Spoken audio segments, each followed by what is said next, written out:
Les bascules de Schmitt et leurs applications. 2. Les bascules de Schmitt. 2.1. Définition et fonction. Une transition d'un niveau logique L à un niveau logique H, appliquée à l'entrée d'un inverseur, peut être schématisée comme indiqué à la figure 28. Schématisé ainsi, il apparaît que les signaux présents à l'entrée et à la sortie de l'inverseur présentent des fronts bien droits, c'est-à-dire que la tension varie instantanément d'un état logique à l'état logique complémentaire. Or, ceci est une vision purement théorique. Les signaux réels s'éloignent de cette représentation théorique et appliqués au même circuit logique, auraient la forme représentée à la figure 29. Il apparaît donc qu'un signal logique met un certain temps, ici T2, T1, pour passer d'un état logique à un autre. Une deuxième remarque s'impose.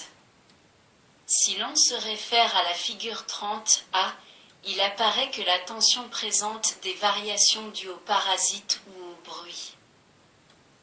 Ces derniers sont définis comme des perturbations ou des variations de tension à petite échelle sur un signal électrique. Un buffer peut être défini comme un amplificateur de courant, c'est-à-dire un circuit conservant la forme du signal et augmentant la puissance disponible à sa sortie. Ce buffer présente, par exemple, un seuil de basculement égal à VCC divisé par 2, comme représenté à la figure 30A. Or, le signal d'entrée possède des perturbations. En sortie, le signal logique n'est donc pas stable mais présente des oscillations comme représentées à la figure 30B. En effet, les oscillations indésirables à l'entrée franchissent à plusieurs reprises le seuil de basculement du buffer. Il a donc été nécessaire de concevoir des circuits logiques qui puissent pallier ces deux types d'inconvénients. Ce sont les bascules de Schmitt ou encore triggers de Schmitt. L'idée fondamentale est de créer deux seuils de basculement, l'un sur le front montant d'un signal, l'autre sur le front descendant de ce signal. Ceci est représenté à la figure 31. À l'instant T1, la tension présente à l'entrée atteint le seuil de basculement Vt+, la sortie passe très rapidement du niveau logique L au niveau logique H, bien que le seuil Vt+, soit franchi plusieurs fois au cours des oscillations présentes à l'entrée du trigger. Au cours du front descendant, c'est à l'instant T2 que le signal d'entrée franchit le seuil de basculement Vt-. La sortie passe alors très rapidement du niveau logique H au niveau logique L. Les deux instants de basculement sont les deux instants où le signal franchit pour la première fois le seuil considéré. Il est évident que plus la différence, Vt+, moins, Vt-, est importante, plus ce circuit sera fiable et insensible aux fluctuations parasites superposées au signal originel.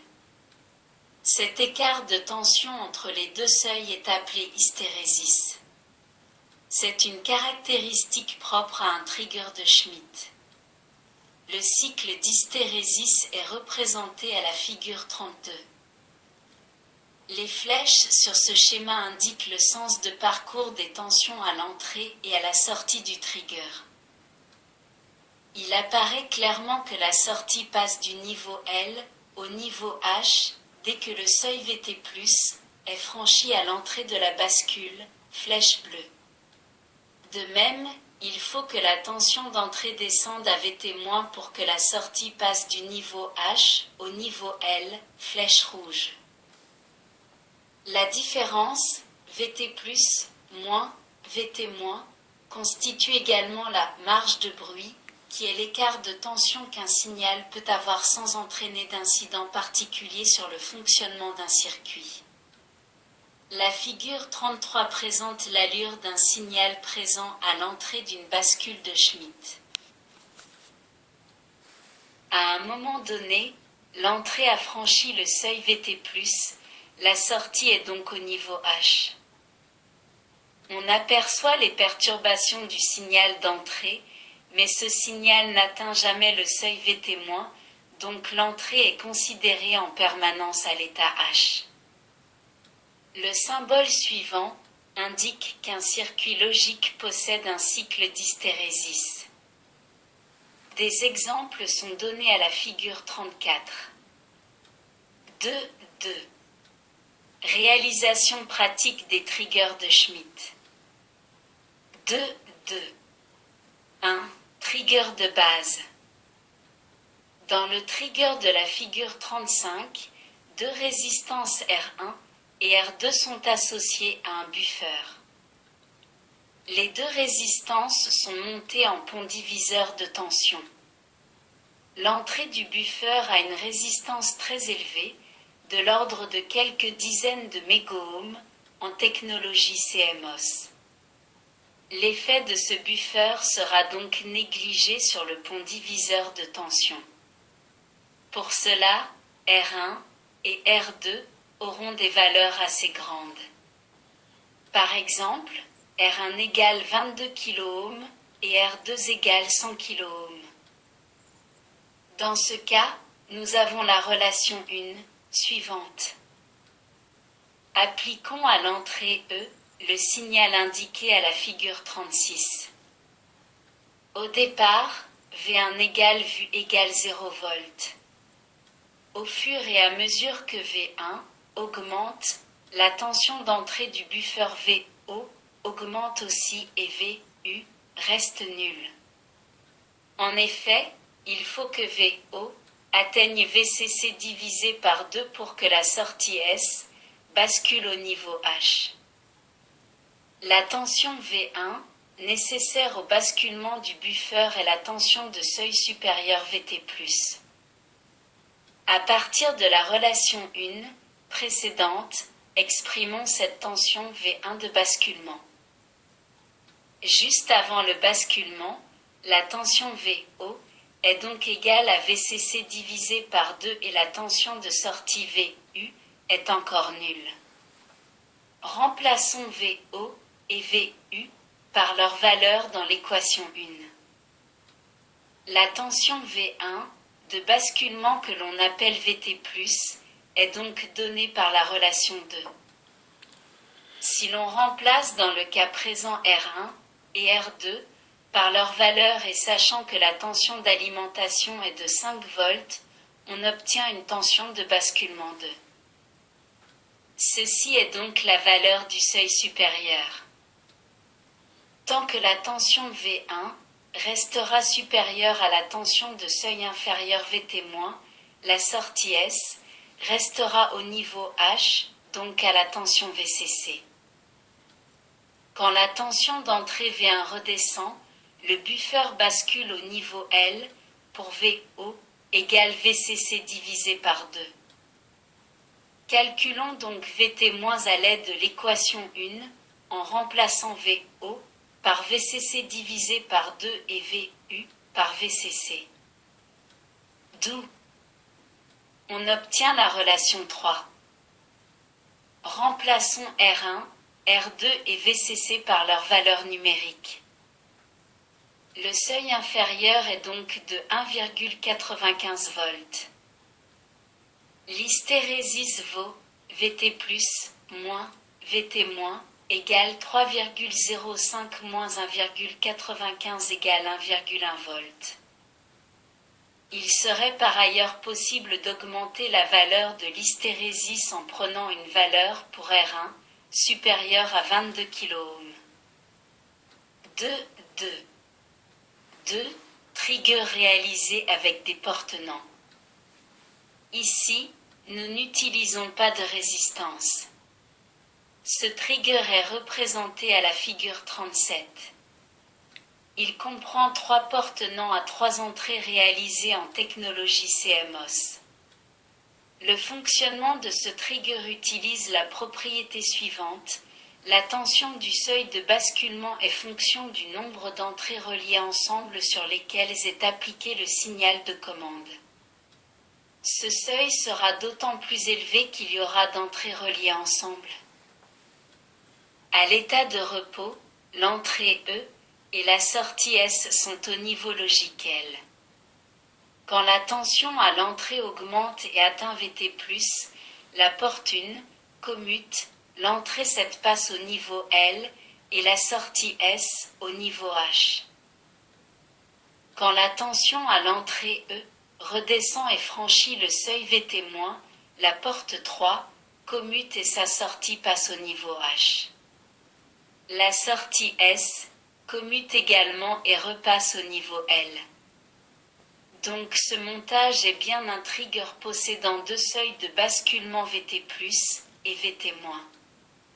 L'hystérésis Vt+, Vt-, vaut environ un tiers de VCC, soit 1,66 volts pour VCC égale 5 volts.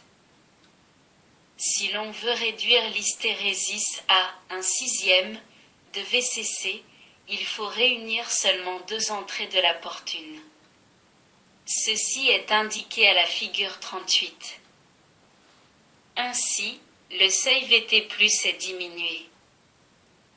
Ce circuit particulier est souvent utilisé comme bascule de Schmitt disponible sous forme de circuit intégré de la famille CMOS. 2, 3. Application des bascules de Schmitt. Les applications des bascules de Schmitt sont nombreuses et quelques-unes ont déjà été traitées. C'est le cas lorsqu'il s'agit de débarrasser certains signaux rectangulaires de parasites ou d'améliorer des fronts montants ou descendants qui varient trop lentement. Dans le chapitre 3, le trigger sera présenté dans un montage astable. 2, 3. 1. Transformation d'une sinusoïde en un signal rectangulaire. Le montage est celui indiqué à la figure 39. À l'entrée est appliqué un signal sinusoïdal de fréquence f. À la sortie, on obtient un signal rectangulaire de fréquence identique f. Les deux résistances R1 et R2 constituent un pont diviseur de tension et C, est un condensateur qui sert à découpler le signal d'entrée par rapport à l'entrée du trigger de Schmitt. Si l'on veut obtenir un signal carré à la sortie, on choisira de fixer une tension V1 qui soit égale à Vt+, Vt-, divisé par 2. Ceci apparaît clairement à la figure 40. Ce montage peut servir à convertir une tension sinusoïdale produite par une génératrice tachymétrique en un train d'onde possédant une fréquence proportionnelle à la vitesse de rotation de la génératrice. 2, 3. 2. Circuit anti-rebond. Dans le montage présenté à la figure 41, il s'agit de délivrer une impulsion de tension sans que se manifeste un phénomène de rebond à la fermeture du contact. À la fermeture de l'interrupteur, il y a rebondissement des contacts, mais le condensateur C limite les variations de potentiel au point VC et l'hystérésis du trigger permet de conserver le niveau logique H en sortie. 2, 3. 3. Détecteur de lumière. Le montage de la figure 42 permet de détecter un certain seuil de lumière pour commander, par exemple, l'extinction d'une lampe. F est une résistance photosensible dont la valeur diminue quand la lumière augmente. Arrivé à un certain seuil d'éclairement, le point A dépasse le seuil Vt+, du trigger de Schmitt et la sortie bascule au niveau logique L. Même si l'intensité lumineuse subit de légères fluctuations, la sortie reste au niveau L. Ce montage fonctionne également dans le sens inverse. Quand l'intensité lumineuse diminue, le point A franchit le potentiel VT- et la sortie repasse au niveau H.